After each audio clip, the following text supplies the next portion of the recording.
Us, tudo bem com você? Vou trazer mais uma reflexão aqui, porque não é questão de trazer mais uma verdade absoluta como tantos tentam fazer ainda aí, com relação às suas verdades particulares, né, querendo impor. Eu acho assim, a gente passa pela vida, cada um tem um tipo de experiência, cada um tem um tipo de visão, cada um tem uma administração interna, né, diferente um do outro, do que vive, do que vê, do que sente, né? E eu posso dizer a vocês que, olha, não existe uma verdade absoluta com relação a determinados assuntos, né? Para mim, verdade absoluta, Deus. Para mim existe, né? Eu tenho essa certeza. Agora, no tocante assim de diversos assuntos, diversas realidades da vida, é muito complexo você querer colocar a sua verdade, você querer colocar a sua versão, né? Então, ao longo do tempo, a gente vê muitas pessoas querendo, né, acreditar que dentro de área religiosa, educacional, seja o que for, existe aquela referência a ser seguida, né, aquela criação, aquela metodologia, aquele sistema, seja o que for, tá? E as pessoas se apegam àquilo de uma forma até fanática, né? Eu costumo pensar o seguinte, né? Falando principalmente do nosso assunto, que é Karatê Do, né? Você imagina um soldado, eu já falei algo semelhante. Você imagina um soldado que aprende Karatê nas Forças Armadas e ele tem que ir para a guerra. As aulas dele de Karatê foram fortes, né? Foram totalmente direcionadas para a ação real. Obviamente aí ele é um faixa preta, ele tem todo um treinamento ali no quartel. Muito antes de vir o período da guerra, ele já treinava com aquela ótica do soldado, né? Esse cara ele vai para a guerra e ele se encontra em situações diversas que ele vai ter que usar o karatê, tá? As mãos mesmo, para sobreviver. Você acha que ele vai ser um cara preocupado, né, em seguir à risca aquela metodologia, né, uma vez que ele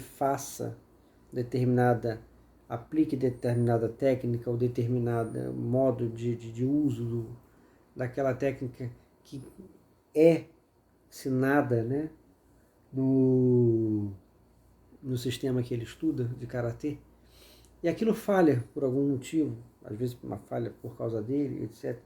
Seja lá o que for, esse indivíduo ele age dessa forma, tá?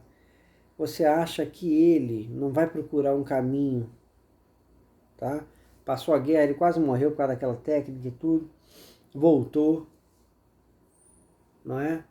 Para a cidade, passou a guerra, aquilo tudo. Você acha que ele vai ter a mesma cabeça, né? Ele que esteve ali diante de uma situação de vida e morte, quase morreu porque confiou naquela técnica, arrisca. Você acha que aquele indivíduo ele vai continuar com essa mentalidade de tradição? Você acha que ele vai querer defender com unhas e dentes, discutir, seja lá com quem for que não concordar com a metodologia dele, né, da escola dele? Você acha que ele vai fazer isso? Eu acho que não. Eu acho que ele vai tirar daquela situação, né? Por exemplo, ele era um faixa preta, esse soldado, né? Essa situação toda que eu estou contando aqui, no caso, é uma situação criada, tá? Então esse indivíduo, ele era um faixa preta de karatê e tudo, né? E foi para a guerra, encontrou-se em situações diferentes, né? Algumas vezes que ele teve que fazer outras coisas diferentes do que ele teria que fazer ou teria feito numa situação de campeonato, numa situação de treino, né? Que querendo ou não é uma situação controlada. Então você imagina, você acha que esse cara não vai voltar diferente? Eu dei um exemplo extremo aqui, um soldado, né? Porque realmente muitos aprenderam, né? principalmente nos Estados Unidos, muitos aprenderam artes marciais nas Forças Armadas. Começou muito assim. Mas aqui não foi muito diferente, não. Teve gente que estava servindo na época que os mestres de Karatê Shotokan vieram para o Rio e acabaram conhecendo o Karatê nessas circunstâncias e se apaixonaram. Mas você imagina, né? Qualquer indivíduo que se viu numa situação diferenciada entre vida e morte, confiou na técnica aplicada daquele jeito, que é idealizado dentro daquele sistema, e não deu certo. Por quê? Alguma ação diferente do adversário ali, né? Foi uma coisa que ele nunca passou nem em treinamento. Pode acontecer. Porque é o que eu sempre falo, luta é ação e reação. Então, gente, esse indivíduo não vai deixar de praticar karatê e de acreditar no karatê, mas ele vai fazer ajustes para ele, né? Eu acho que quando a gente fala de fazer ajustes, aquele cara que só diz amém, né, para o mestre da escola dele, né, aquele mestre que eles seguem, etc. Esse tipo de frase, ajuste, expressão própria, fluidez, isso tudo, rapaz, é um crime, um sacrilégio para essas pessoas, né? Mas muitas delas, às vezes, vivem, né, de conjecturas nas mentes delas, entendeu? Dessas pessoas. Elas ficam, mas se o mestre fulano lutasse com um cara de MMA, ele faria assim, faria assado. Se ele lutasse com um cara do jiu-jitsu, ele faria assim, do boxe ele faria assado. Quer dizer, o cara tem tudo planejado na cabeça dele, de como um mestre que brilhou nos anos 70, 80, no máximo, aí, né, 90 e tudo, já estava coroa. Como é que esse mestre faria, né, diante da situação de hoje? Quer dizer, são coisas totalmente diferentes.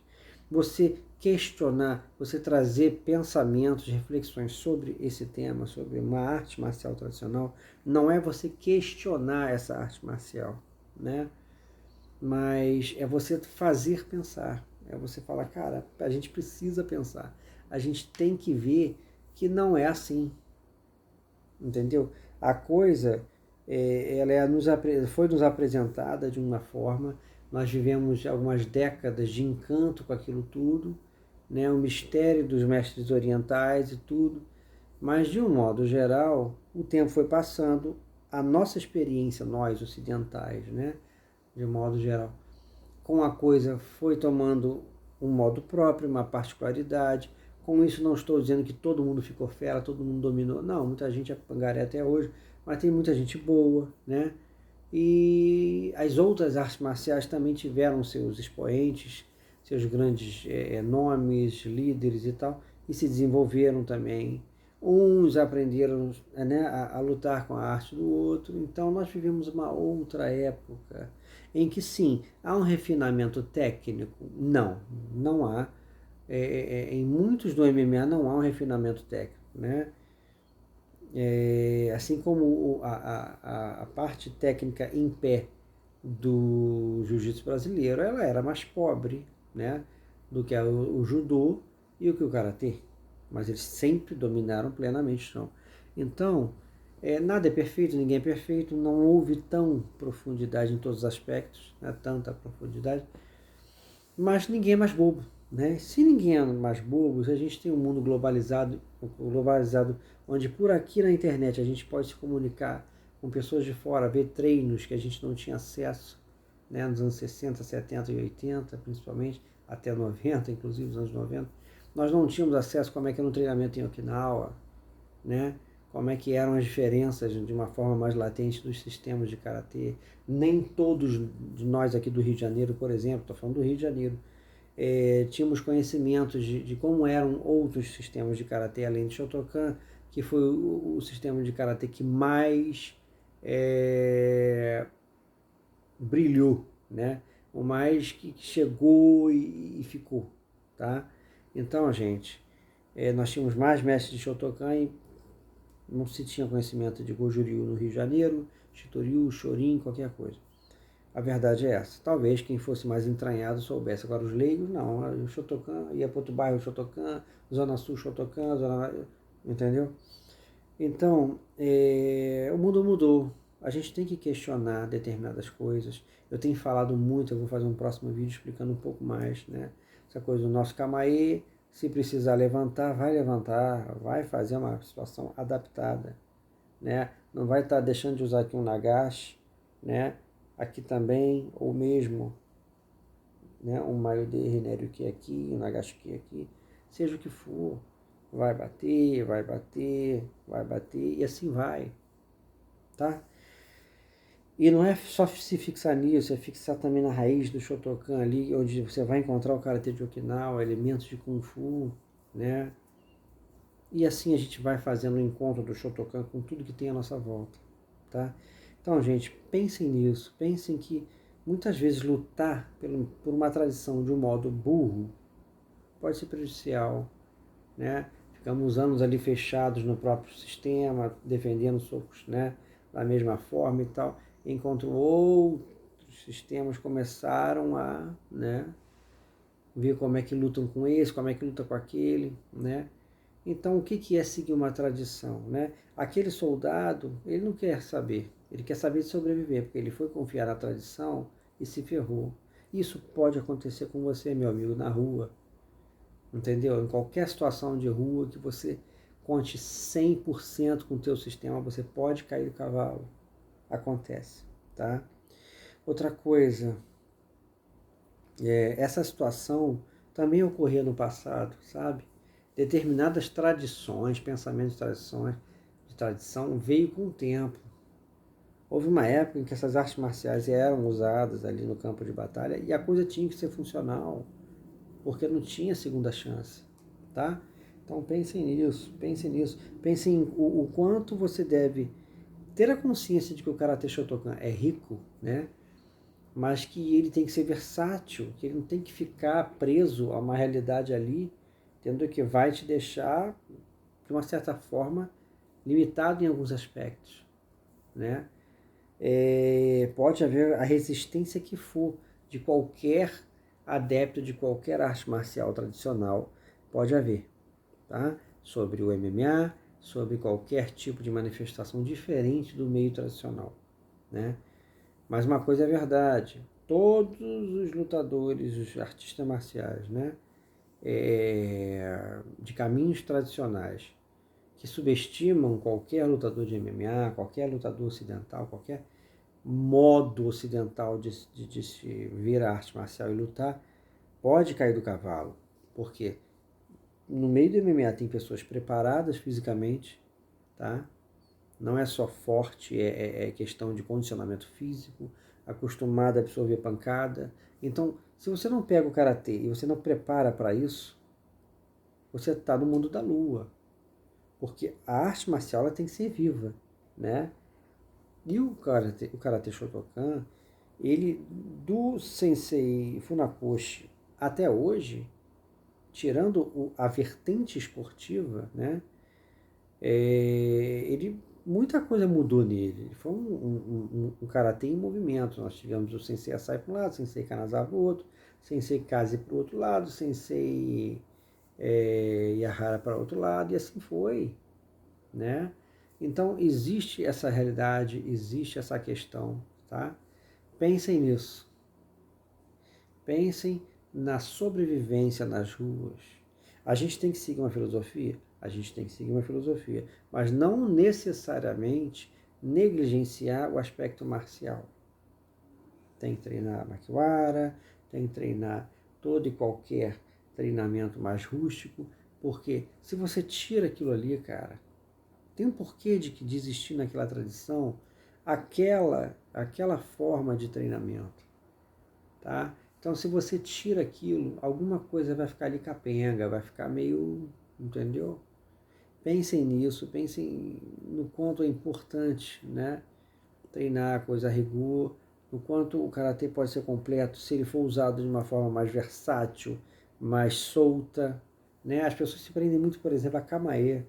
Ah, mas que kamae é esse que você está fazendo? Às vezes eu estou com a mão aberta. Kamae, cara, olha, o chutou ele tem que ser uma lâmina, espada, assim como o Shihon no Kite. Tem que ser também uma ponta de espada, de lança.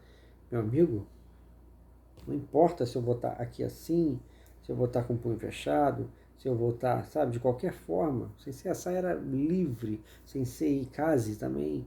totalmente livre lá com as mãos. Não se apegue a esses detalhes. Se o Camaê não parece Shotokan, se subiu a base porque precisou, entendeu? Às vezes precisa. Você precisa usar a base alta, né? Então pensem nesses detalhes. Pensem, né? A união do soco em linha reta com curvo, né? O cara reto, curvo, tá? De todas as formas, o cara vai lá e aplica a técnica dele, sabe? Mas não abandona a metodologia própria. Ele está ali o tempo todo. Isso aqui não é um abandono, está lá. Só que aquilo, eu estou me adaptando às situações.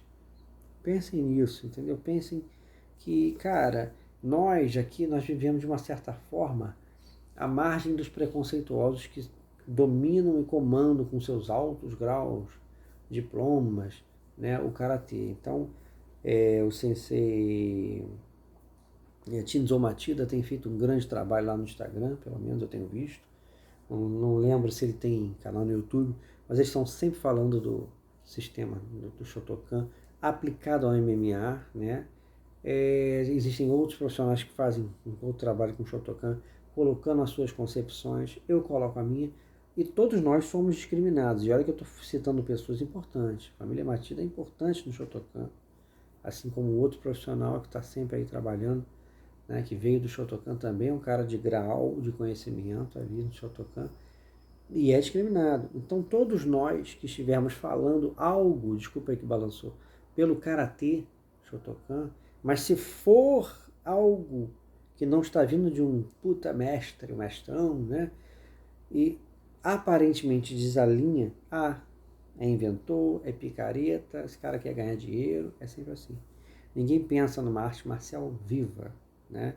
E sim, não, o mestre Funakoshi queria que fosse assim, assado. Muitas vezes estão colocando palavras na boca de Sensei Funakoshi, tá?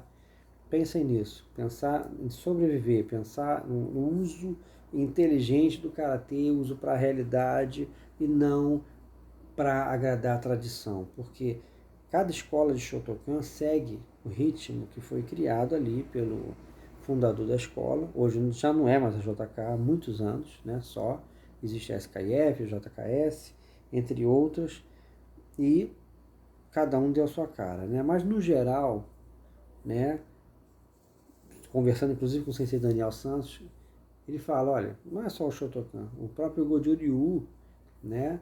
Tem o Okinawa Goju-Ryu, as escolas de Goju-Ryu que são ligadas ao Okinawa, e tem as japonesas. As japonesas sempre seguem o mesmo padrão mais raso, com relação na hora do estudo do comitê. Entendeu? Não é que sejam escolas fracas, muito pelo contrário, são escolas ricas, mas muitas vezes não estimulam determinadas coisas. E eu tenho observado de fora, realmente parece que acontece isso, né, com algumas escolas.